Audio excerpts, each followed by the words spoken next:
بسم اللہ الرحمن الرحیم۔ مسئلہ، یہاں سے صاحب کتاب قاضی ثناء اللہ پانی پتی رحمۃ اللہ علیہ حیض، نفاس اور استحاضہ کے احکام بیان کر رہے ہیں۔ یعنی حیض، نفاس اور استحاضہ کی وجہ سے کیا عورت نماز پڑھ سکتی ہے، روزہ رکھ سکتی ہے یا نہیں رکھ سکتی ہے۔ تو صاحب کتاب نے اس کو اس مسئلے کے تحت بیان کیا ہے۔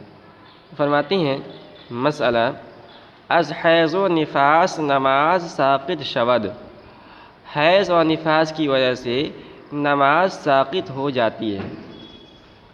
یعنی اگر عورت کو حیض آ جائے یا نفاس کا خون آ جائے تو جیسے ہی حیض اور نفاس کا خون آئے ویسے ہی اسی وقت سے اس عورت کا نماز پڑھنا ختم ہو جاتا ہے۔ اس عورت کے لیے اس حالت میں نماز پڑھنا جائز نہیں ہے۔ مثال کے طور پر عورت کو ظہر کے وقت خون آیا 1 بجے، تو جیسے اس نے خون دیکھا اب اسے نماز ظہر کے بعد سے لے کے جب تک خون آتا رہے گا حیض اور نفاس کا اس کی نماز ساقط ہو جائے گی، نماز نہیں پڑھے گی۔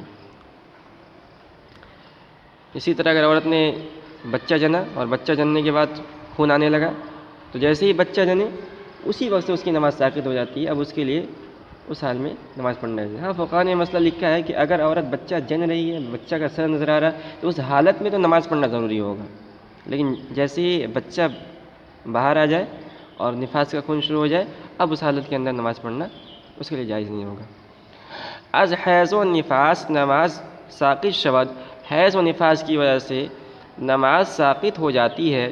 قضائیں واجب نیست، اور اس کی قضا واجب نہیں ہے۔ تو حیض و نفاس کی وجہ سے نماز بھی ساقط ہوتی ہے لیکن نماز کی قضا ضروری نہیں ہے۔ ٹھیک ہے، اب مسئلہ سمجھیے۔ حیض اگر رمضان کے روزے کے درمیان عورت کو حیض آ گیا یا نماز کے روزے کے درمیان عورت کو نفاس کا خون آ گیا تو اس کی وجہ سے وہ روزہ ساقط ہو جائے گا۔ ٹھیک ہے، لیکن اس روزے کی قضا کرنی پڑے گی۔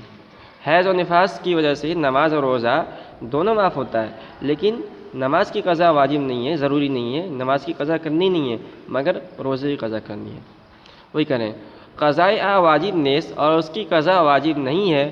وہ روزہ را حیض و نفاس مانع است، اور حیض و نفاس کی حالت میں روزہ رکھنا ممنوع ہے لیکن قضا واجب شود، مگر قضا واجب ہے۔ بالکل آسان سے مسئلہ ہے کہ حیض و نفاس کی حالت میں نماز پڑھنا بھی منع ہے اور روزہ رکھنا بھی، رمضان کا فرض روزہ یا نفل روزہ رکھنا بھی منع ہے، مگر جب عورت حیض و نفاس سے فارغ ہو جائے گی تو وہ رمضان کے روزے کو قضا کرے گی مگر فرض نماز کو قضا نہیں کرے گی۔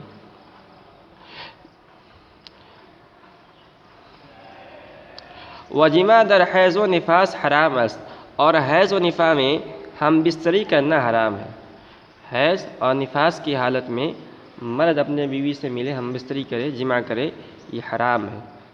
قرآن کریم کے اندر ہے نا، یسألونک عن المحیض قل هو اذن، کہ اے محمد صلی اللہ علیہ وسلم لوگ آپ سے حیض کے بارے میں پوچھتے ہیں، آپ کہیے وہ گندگی ہے، فاعتزلوا النساء فی المحیض، لہذا تم اس حالت میں عورتوں سے الگ رہو، ولا تقربوهن حتی یطہرن، اور ان سے ہرگز تم قریب مت ہو جب تک کہ وہ پاک نہ ہو جائے۔ نہ در استحاضہ، نہ کہ استحاضہ کی حالت میں۔ استحاضہ یہ بیماری کا خون ہوتا ہے تو اس حالت میں آدمی اپنے بیوی سے مل سکتا ہے۔ وہ حیض اگر پیش از 10 روز منقطع شود، اب دیکھیے کیا مسئلہ بیان کر رہے ہیں کہ حیض کی اقل مدت 3 دن ہے اور اکثر مدت 10 دن ہے۔ اب کسی عورت کو 7 دن خون آتا ہے، ٹھیک ہے، تو مثال کے طور پر ہر مہینے کی 1 سے 7 تاریخ تک خون آتا ہے اس کو۔ اب جیسے ہی 7 تاریخ کا دن ختم ہوا اس عورت کا خون بھی بند ہو گیا، حیض کا خون بند ہو گیا، مگر اس حالت میں اس عورت سے شوہر مل نہیں سکتا، جماع نہیں کر سکتا ہے جب تک کہ وہ عورت طہارت حقیقی یا طہارت حکمی حاصل نہ کر لے۔ طہارت حقیقی یعنی غسل کر لے اور طہارت حکمی یہ ہے کہ ایک فرض نماز کا وقت گزر جائے، تب تک مرد عورت سے جمع نہیں کر سکتا ہے۔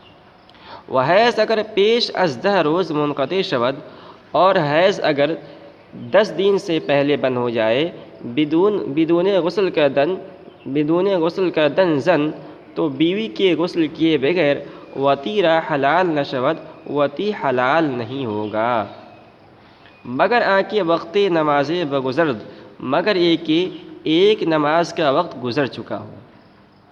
ایک نماز کا وقت اس لیے گزارا جا رہا ہے، یہ طہارت حکمی ہے، اس لیے کہ جب جیسے خون منقطع ہوا نا، بند ہوا، ویسے ہی وہ عورت مکلف ہو گئی نماز کی، اب اس پر نماز فرض ہو گیا۔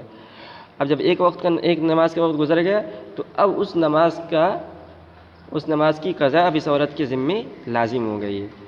اب لازم کیسے ہے؟ اس کا مطلب پاک ہو چکی ہے، تبھی تو لازم ہوئی ہے، ورنہ قضا لازم نہیں ہوتی۔ تو اس عورت کو حقیقتاً تو طہارت حاصل نہیں ہوئی، اس لیے کہ اس نے غسل نہیں کیا، مگر حکماً طہارت حاصل ہو گئی، اس لیے اب اس سے جمع کر سکتے ہیں، مگر بہتر یہ ہے کہ غسل کر کے جمع کرے تاکہ ظاہری بیماری وغیرہ سے دور رہے۔ ودر انقطاع بعد 10 روز بدون غسل ہم وتی جائز است۔ اچھا، دوسرا مسئلہ کہ کسی عورت کو خون آئے اور 10 دن آیا، پورا 10 دن آنے کے بعد بند ہو گیا، تو کہہ رہے ہیں کہ 10 دن آنے کے بعد جیسے خون بند ہوگا، حیض کا خون بند ہوتے ہی اب اس عورت سے جمع کرنا، وطی کرنا جائز ہو جائے گا۔ کیوں؟ کیونکہ حیض کا خون 10 دن ہے، 10 دن سے زیادہ آ ہی نہیں سکتا ہے۔ اگر 10 دن سے زیادہ آئے گا تو استحاضہ کا ہو جائے گا، اور استحاضہ کی حالت میں وطی کرنا جائز ہے۔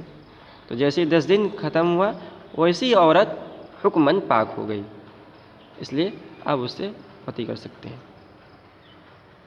ودر انقطاع بعد 10 روز بدون غسل ہم وطی جائز است، اور 10 دن کے بعد بند ہونے کی شکل میں بغیر غسل کی بھی وطی جائز ہے، نزد امام اعظم۔ یہ مسئلہ کہہ رہے ہیں امام اعظم ابو حنیفہ رحمۃ اللہ علیہ کے نزدیک ہے۔ ونزد اکثر ائمہ بدون غسل جائز نیست، اور اکثر ائمہ کے نزدیک غسل کے بغیر جائز نہیں ہے، لہٰذا احتیاط یہ ہے کہ غسل کر لے عورت تبھی آدمی اپنے بیوی سے جمع کرے۔ یہ مسئلہ یہاں پورا ہو گیا۔ اب دوسرا مسئلہ بے وضو را دست رسانیدن بمصحف بے پردہ جائز نیست۔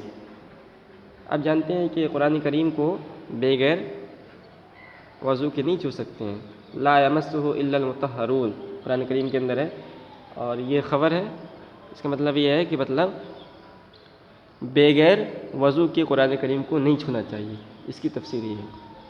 اس لیے علماء نے لکھا ہے کہ بغیر وضو کے قرآن کریم کے چھونا جائز نہیں ہے۔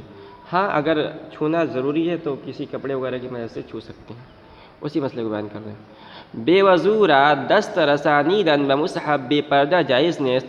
بے وضو، بغیر حائل، بغیر پردہ کے قرآن کریم کو ہاتھ لگانا جائز نہیں ہے۔ رسانیدن مصدر ہے، پہنچانا۔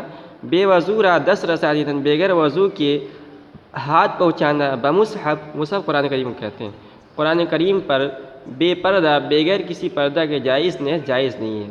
وہ خواندن قرآن جائز است، اور قرآن شریف پڑھنا جائز ہے، یعنی اگر آدمی بغیر دیکھے قرآن کریم کی تلاوت کرے، بغیر وضو کر سکتا ہے، حافظ لوگ اکثر ایسی تلاوت کرتے ہیں۔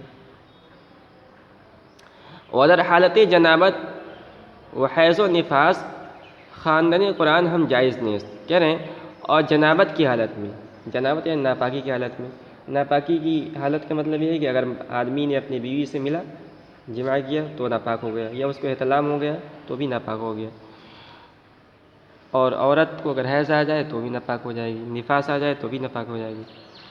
ودر حالت جنابت و حیض و نفاس، اور جنابت، حیض و نفاس کی حالت میں خواندن قرآن ہم جائز نیست، قرآن کریم کا پڑھنا جائز نہیں ہے، زبانی پڑھنا بھی جائز نہیں ہے۔ اگر آدمی جنابت کے عالم میں حالت میں ہے، حیض کی حالت میں ہے، نفاس کی حالت میں ہے، تو اس حالت میں آدمی قرآن کریم کو نہ دیکھ کے پڑھ سکتا ہے، نہ چھو سکتا ہے، نہ زبانی پڑھ سکتا ہے، اور اگر بغیر وضو کے ہے صرف وضو ٹوٹ چکا ہے، وضو نہیں ہے، تو اس حالت میں دیکھ کے پڑھنا جائز نہیں، زبانی پڑھ سکتا ہے۔